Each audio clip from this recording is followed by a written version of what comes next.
Welcome to New York's #2 sports show. The Yankees get swept in Miami to the Marlins in a disastrous post-trade deadline series. Game one is one of the worst losses you'll see. Um, and they never were able to rebound from that in games 2 and 3. And that's not even an excuse.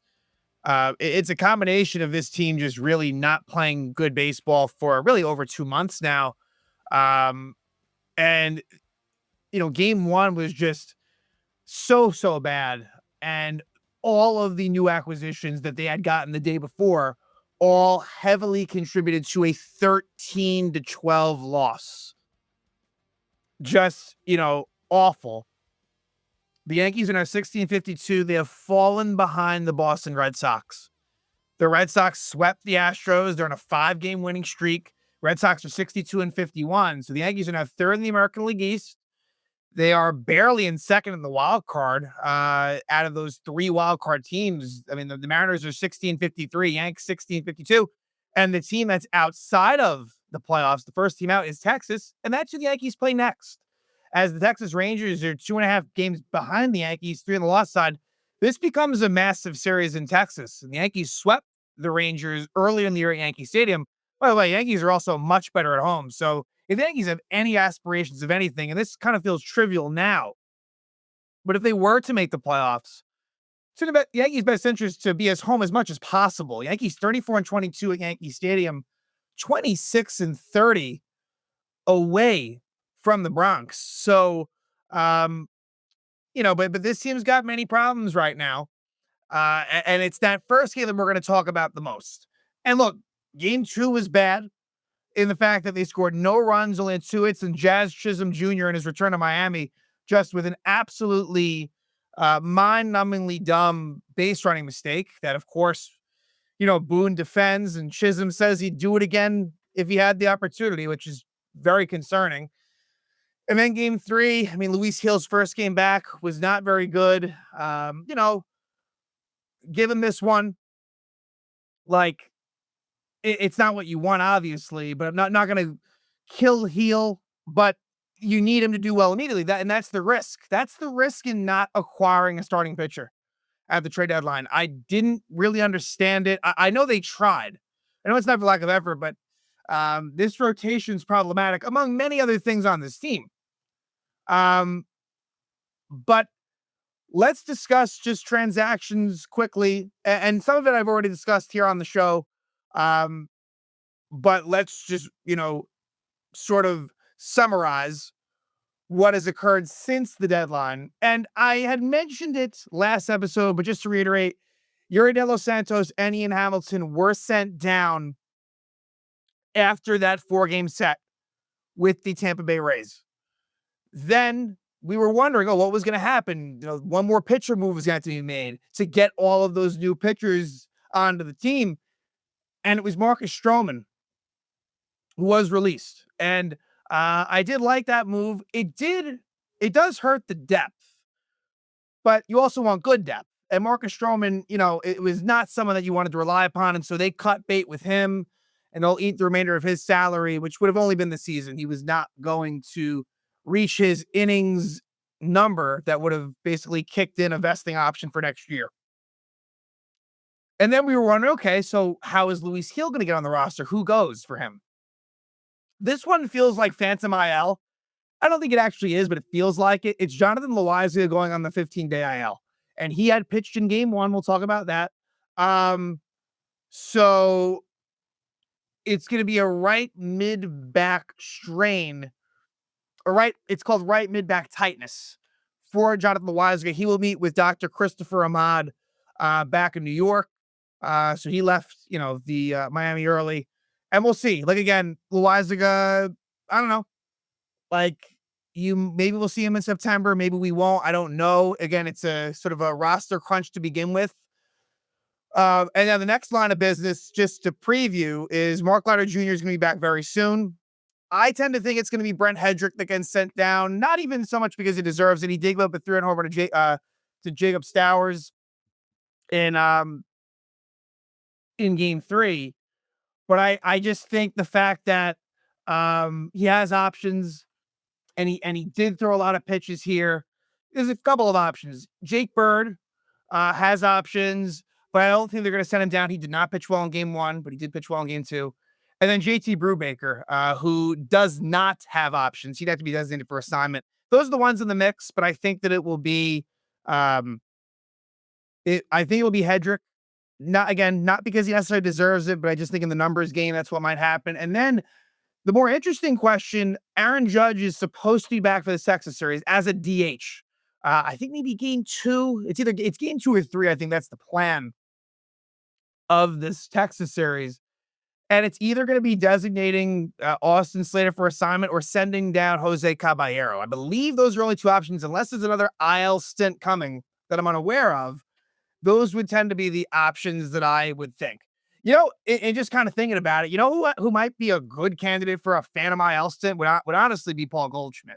I don't think that's going to happen. It just literally came to my mind just now. But in reality, taking that aside, it's going to be one of those two guys, Slater or Caballero. I mean, I don't know that they're going to cut ties with Slater right away. And so it may be Caballero who's the one that gets sent down to AAA. But I'm curious as far as what that decision will look like. Caballero ends up with a nightmare game one. And just as well, Austin Slater, in a lesser sort of way, he has not looked great in his small opportunities that he's had so far as a Yankee. So let's go to game one. That is where a lot of this conversation is going to be. Probably the worst loss of the season. And there's been many of them. That's the thing. There have been many horrific defeats this team has faced this year. But this one probably takes the cake. I mean, think about it, 13-12 final. 13-12. Yankees were up 6-0 in the fifth. 9-4 in the seventh. 12-10 in the ninth. With no one on and one out. And lost this game in spectacular fashion. Lineup, and really at this point, especially against righties, and even against lefties too, but righties, that's what it's been lately. There's really one odd man out, and in this case, it was Ben Rice. Ben Rice, to me, moving forward, he needs to play every game against righties. Every game, whether it be for Wells at catcher or Goldschmidt at first. Every game. That's what it is. And he won't play against lefties, and I'm fine with that. I understand that. But against righties, automatic. And Rice's numbers should be better than what they are. He's really hit into bad luck all year. But first and foremost, before we get into all of the fuck-ups for the new acquisitions, and that's the big thing here. That is, if there's the thing that I look back to this series, it was the fact that the new players in that first game just absolutely shit the bed. And you still have your normal Yankee problems anyway. But Carlos Rodon, it's just disappointing with him. The overall numbers are still pretty good if you look at it in a vacuum, but I just don't really trust the guy. I just don't. And it's not to say that he can't give you an amazing performance in a big spot. He can do it. But I need more from him. So he's unable to even qualify for the win up 6-0. And not to say he was cruising, but he had a no-hitter through 4 innings. And then the 5th inning, it just all went to shit. 4 2/3 innings for Rodon, 2 hits, 4 runs, 5 walks, and 9 strikeouts. 5 walks in 4 2/3 innings. That's unacceptable. Really, really bad. For the Marlins, it was former Yankee farmhand Jansen Junk. He doesn't pitch well either. 5 innings, 6 hits, 6 runs, 1 walk, and 4 strikeouts for him. So, this game's kind of starting out somewhat normal, honestly. Through 3 innings, no score for either team. Pretty good work by Junk and Rodon. But then it's the former Marlin, not Chisholm Jr., Giancarlo Stanton, that gets this thing going. It's a 3-run homer for Stanton, his 9th homer of the year to make it 3-0. And for Stanton, his role is going to be heavily diminished when Judge comes back. Will we see Stanton in the outfield every now and again? Maybe. Maybe we will. But at the same time, he's going to be affected. And the sad thing is that he has been one of the most consistent Yankee hitters for the past month or so, give or take. So that gives the Yankees a 3-0 lead. Then the Yankees score 3 more runs in the top of the 5th. And it would be a RBI single by Jason Dominguez to make it 4-0, and a 2-run single by Cody Bellinger to make it 6-0. So things are looking great, and the vibes were great coming into this game. Yankees are on a 3-game winning streak. Trade deadline was seen as a positive. Also, I want to say the Marlins, they were coming in hot. And they end up leaving the series a 500 ball club. Give them a lot of credit that they're 55-55. Really, it's quite impressive. And let's see here.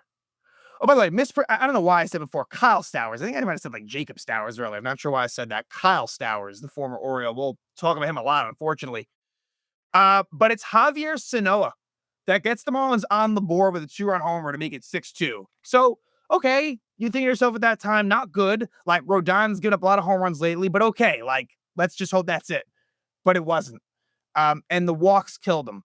1-out walk, Xavier Edwards. 2-out walk, Heriberto Hernandez. And that's it. Rodon throws 107 pitches through 4 2/3 innings. That can't happen. It can't. And Jonathan Loaisiga comes in, and Loaisiga just has simply not been trustworthy. Yes, has there been some good moments? Sure.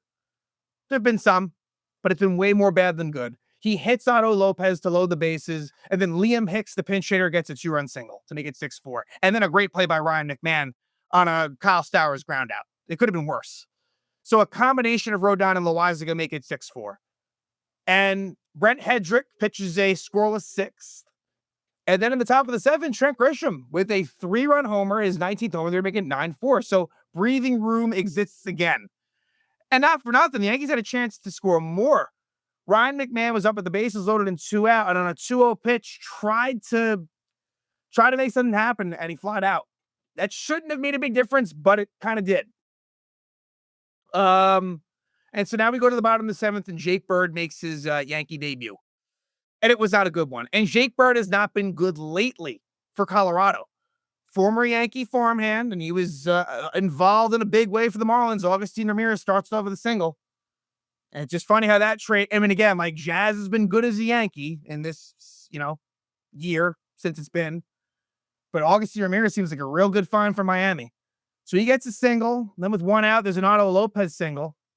And then and Dominguez should have thrown it into second. Because it becomes now second and third, because Dominguez does not understand that you sometimes need to throw towards the trail runner and not try to just needlessly get the lead runner out. It's just not smart baseball by Jason Dominguez. And then Liam Hicks walks. So now it's bases loaded 1 out. Could they have brought in David Bednar, who was warming up for Kyle Stowers? Yes, they could have. David Bednar has amazing numbers versus lefties, but Boone felt the bullpen was thin, and he was concerned about not being able to get to the finish line. Weaver was unavailable. Williams was unavailable. Hill. And so Kyle Stowers gets a grand slam to the opposite field off of Jake Bird to make it 9-8. That was huge. Now the Marlins are right back in it. Really bad job by Jake Bird. He did not pitch well, obviously. And this was a ball that Dominguez if Cody Bellinger's out in left field, there's a chance that Bellinger's able to catch this ball. Just saying. But it makes it 9-8. And so now David Bednar comes in anyway. So what did you really gain there? Nothing. And after Bednar gets 1 out to make it 2 outs in the inning, Sanoa homers again. David Bednar had not given up a home run. Let's see. David Bednar had not given up a home run in a while. He'd only allowed 2 all year going into that one. But the inning doesn't end there. So it's 9-9. Jacob Marcy, who made his debut this weekend, was unbelievable. Jacob Marcy was an on-base machine for the Marlins. Yankees couldn't get him out. He doubles. Then Xavier Edwards with an infield single. Could Volpe have made the play? Maybe. I'm not going to go crazy on it, though. Volpe, it's more positive than negative on Volpe this weekend. And then Augustin Ramirez, former Yankee prospect, with an RBI single to make it 10-9 Marlins. We go to the 8th, and Anthony Volpe is at it again. Volpe had an amazing game. He had 4 hits on this night, and it was Lake Batcher. I believe I'm saying that correctly, hopefully. Volpe homers off him, his 17th homer of the year for Anthony Volpe to tie this game up at 10 in the 8th. Bottom of the 8th, luckily for Bednar, he does settle back in. So that's the good news. But it goes down as Bednar's first blown save of the year, which is crazy. He was the closer for the Pirates, was perfect in save opportunities, and then comes in a 1-run game in the 7th and promptly blows it in his first game as a Yank. That's the way it was. So you have Bird with a bad outing. Bednar doesn't get the job done. And so now we go to the ninth inning, tied at 10. Anthony Bender comes in, and the Yankees get a 2-out rally. And here's what was good. My favorite part of this game is probably this little segment right here. Ben Rice pinch hits for Goldschmidt. I've been asking for this for the longest time. They finally do it, and it pays off. Ben Rice hits a pinch hit single, and then Caballero pinch runs, and he's still second. Caballero steals second, his 30th steal of the season, which is part of why they brought Caballero to the team, and he has the most steals in the league. And then Ryan McMahon, who at this point in time, now McMahon really ends up struggling by the end of the series. He had the golden sombrero in game 3. But at this point, Ryan McMahon, who had been coming up pretty clutch, the at-bats were good, he gets what could have been a game-winning RBI single to make it 11-10. Scores Caballero, Yankees take an 11-10 lead. To make things better, Anthony Volpe gets an RBI double to score McMahon and give the Yankees a 12-10 lead. He then steals third, which was risky, but he does steal third, and then Austin Wells flies out. Austin Wells has been terrible. Austin Wells has been really, really bad. I'll digress on that, but yeah, it's been a bad year for Austin Wells, and again, he should be losing playing time, and I think he will be in a lot of ways. I think Ben Rice, against righties, I mean, whether it be for Goldschmidt at first or Wells at catcher, that's what it's got to be. Just has to be. But a lot of good offensive performances in game 1. Trent Grisham, Jason Dominguez, Anthony Volpe, those being the main standouts. But the Yankees have a 12-10 lead going in the bottom of the 9th. And who comes in? Camilo Doval. So, okay, it's been really bad for some of the newcomers, but maybe it'll turn around. Caballero got a steal. Maybe Doval will get the save.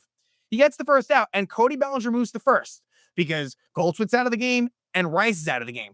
So Bellinger moves to first. But the interesting controversial thing is that Caballero goes to right field, which ends up playing a big, big role. And they had Austin Slater. They had Ahmed Razar on the bench, but more so Slater. Austin Slater, while he may not be an amazing outfielder, he is an outfielder. He's been an outfielder in this league for the last 6-7 years, or however long he's been in the league.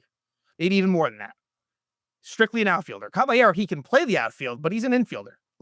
He's played a little bit of outfield this year for the Rays. Caballero. Anyway, Bellinger makes the play at first on the ground up by Graham Pauley. And then Duvall fucks up. Sanoa single, Marcy walk, first and second one out, and now Xavier Edwards comes up and gets what looked to be an RBI single, but it gets way, way worse. On an easy grounder to right after the single, it goes under the glove of Caballero. So, of course, Sanoa scores, but also Marcy scores, and Edwards goes to third, and it's a tie game. That first run didn't even matter. I mean, that's what's frustrating about this, is unless Caballero was trying to gear up to throw to third, because I understand the urgency of trying to get the tie run. That I can understand, but I don't think he was. I think Caballero was trying to throw home, which was stupid. Look, he makes sense. He's fitting into the Yankees already, Caballero. That was horrible. That was the play of the game. To me, that was the play of the game. So now it's 12-12, run around third, one out. And then just a bit of bad luck. Augustine Ramirez gets a game-winning fielder's choice. Originally ruled a hit. They could have kept it a hit. It was a little squibber out in front of the plate, and Austin Wells goes out for it, and Xavier Edwards has speed from third and scores. You wish Duvall could have gotten a strikeout there. It doesn't happen. And the Marlins win 13-12. An absolute disaster. And at the front of it is Jake Bird, David Bednar, Camilo Doval, and Jose Caballero. A really bad feeling. A really, really bad feeling for the Yankees after what was kind of some excitement heading into that game. And boy, that was squashed. Let's go to game 2. Game 2 was just a dud, honestly.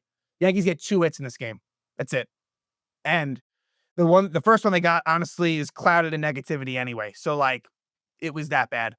Odd man out for this one was Austin Wells. Ben Rice would catch. Paul Goldschmidt bat 7th, which I believe is probably the lowest he's been in the starting lineup. 7th in the order. Cam Schlittler was probably the one positive for the Yankees. Pitched pretty well. Made really one mistake. He gave up 2 home runs to Augustine Ramirez. And I believe Ramirez caught Schlittler last year in the minor leagues. So there's history there. But Schlittler loses to go to 1-2. 5 innings, 4 hits, 2 runs, 2 walks, and 6 strikeouts for Schlittler. For the Marlins, Yuri Perez was fantastic. He wins to go to 4-3, 6 innings, 2 hits, no runs, 3 walks, and 5 strikeouts. Great job by him. And in the first inning, the Yankees really had maybe their best chance. A Trent Grisham walk starts it out. He would steal second, first steal of the season for Grisham. And then with two out and him on second, Giancarlo Stanton hits a rocket to left field. And it was a terrible send by Luis Rojas at third base. Grisham was out by a mile on the throw by Kyle Stowers to Liam Hicks. Just, I understand you want to make things happen. I understand there's two outs. I get the situational part of it, but the fact is it was going to be an absolute long shot for Grisham to score there. And that was really one of the best opportunities the Yankees had. So again, you could take that a couple of ways. Then the bottom of the first, with two out, just a bad pitch by Schlittler on 3-1. And Augustine Ramirez hits his 16th homer of the year to give the Marlins 1-0 lead. And then in the second inning is the most egregious play of the game. Jazz Chisholm Jr., again, in his return to Miami, leadoff walk, then a Ben Rice flyout. And Paul Goldschmidt pops out to second, right? Should have been just a regular pop out. It ends up being that they double off Jazz at first. Jazz, and his explanation after the game was that, that he thought Edwards was going to purposely drop the ball to get Jazz's speed off the bases and get Goldschmidt on there, which you cannot get double off there. There is no fucking excuse for that. And that's just the type of shit the Yankees are doing. And, Boone spoke to Jazz behind closed doors. Like, they showed them walking into the dugout and they had a conversation.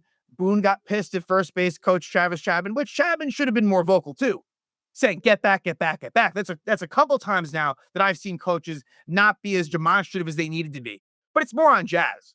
But also, like, just the team as a whole, they make mistakes left and right. Whether it's defense, whether it's base running, whatever it is, it cannot happen. And it happens way too often. Terrible job by Jazz. And a lot of managers would have just taken him out of the game right there. They would have, but again, with this Yankee team, there's rarely any accountability that takes place. That's a losing recipe. So Schlittler is settling in, as is Yuri Perez. And in the fourth, it's Augustine Ramirez again homering. Second of the game, 17th of the season, makes it 2-0 Marlins. And really the last good chance the Yankees would have would be in the fifth inning.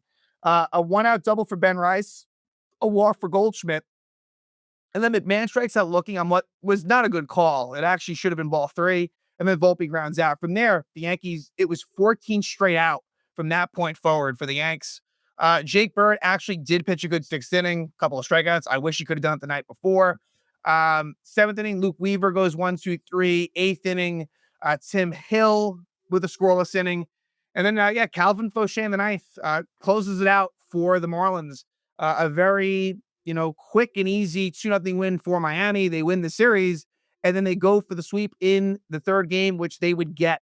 And Luis Gil had a big time struggle. Command was not there, and that's the biggest problem with Luis Gil is the walks. He goes 3 1/3 innings, loses to go to 0-1, 5 hits, 5 runs, 4 walks, and 3 strikeouts. They need Luis Gil to be a lot better next outing when he faces the Astros at Yankee Stadium. Much, much better, because this was just not good enough. Again, it was his first start in a long time at the major league level, so I'm not going to go crazy, but it wasn't good. For the Marlins, a great outing for someone the Yankees were interested in trading for, but why would the Marlins trade him? He's good.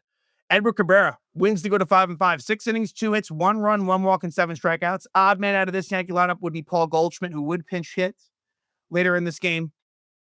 But the Yankees actually get a leadoff homer, Trent Grisham, who has just been a revelation offensively. I'm going to talk about his defense later, which I think is overrated. I think his defense has actually not been great. But 20th home run for Trent Grisham. And just his quality of at-bats are fantastic. He is someone that has really been great. Really got it to a good start. Kind of cooled down a little bit at one point, but just has been pretty damn consistent. And it makes it 1-0 Yankees right there. And then in the bottom of the second is when things unravel for Luis Gil. And it's walks that do him in. Hernandez and Paulie with walks at 1 out. And then Troy Johnston with an RBI double ties it up at 1. Xavier Edwards with RBI single makes it 2-1. And Kyle Stowers with the sac fly makes it 3-1. And for Gil, in the bottom of the fourth, it's the leadoff walk to Graham Paulie, 1 out single for Xavier Edwards. And they bring on Brent Hedrick, who's been good lately. But Kyle Stowers does it again. It's actually Stowers' first homer of the year against the lefty. His 25th homer of the year makes it 6-1 Marlins.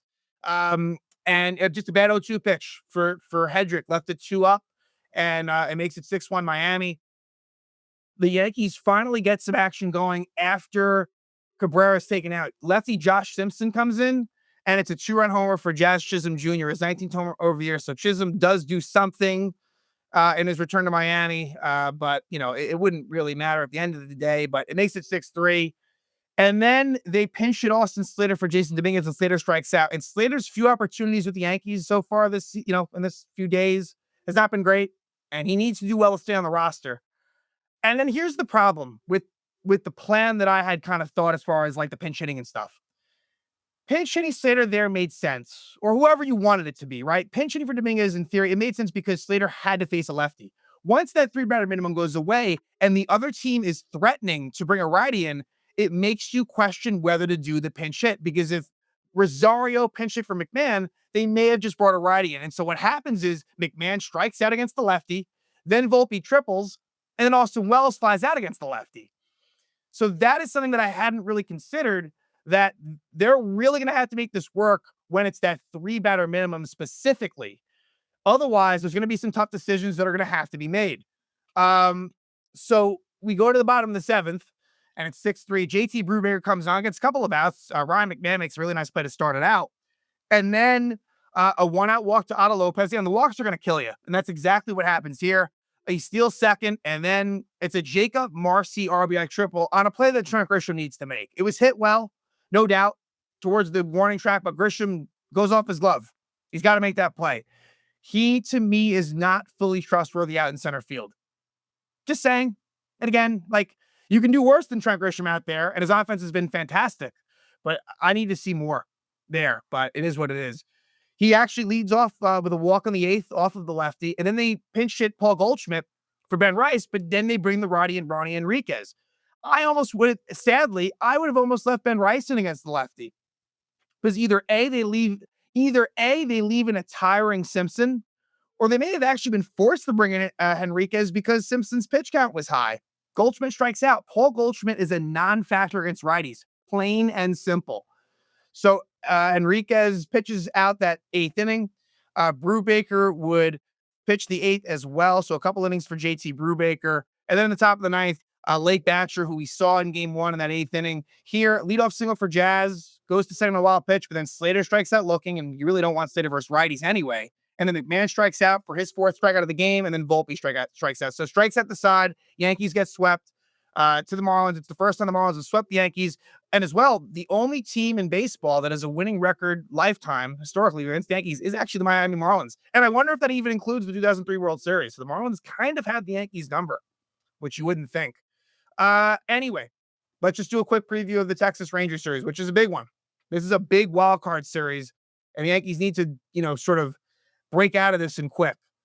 And who's on the mound? Exactly who you'd want to for the Yankees, who always seems to be on the mound after losses, and it's Max Fried, who's going to go for his 13th win. He's 12-4 against Patrick Corbin, who actually hasn't been that bad and pitched pretty well against the Yankees earlier in the year. He made one mistake to Ben Rice, who probably won't be in the lineup, to be honest. But Fried versus Corbin is still advantage Yankees. And I saw that first game, the Rodon game in the Marlins series, is a game that needed to be won based on the future pitching matchups, and they lost. And look what that did. It's somewhat similar, not so much. Honestly, the pitching matchups in this series, it could be worse. The Yankees avoid Jacob deGrom, and the Yankees, get some of their best starters in the mix here for this series. But Texas is a very good home team. But anyway, Corbin has actually not been that bad. He's kind of had a bit of a bounce back since his struggles with the Washington Nationals. But it'll be Fried versus Corbin, a couple of veteran southpaws on the mound. And then game 2 will be between Will Warren and Nate Eovaldi. Now, Will Warren pitched really well against Texas earlier in the season, but Will Warren has not been good on the road. So what's going to give there? Again, Will Warren's been great at home, but not away from Yankee Stadium. Nathan Eovaldi, when he's been healthy, has been one of the best pitchers in the game.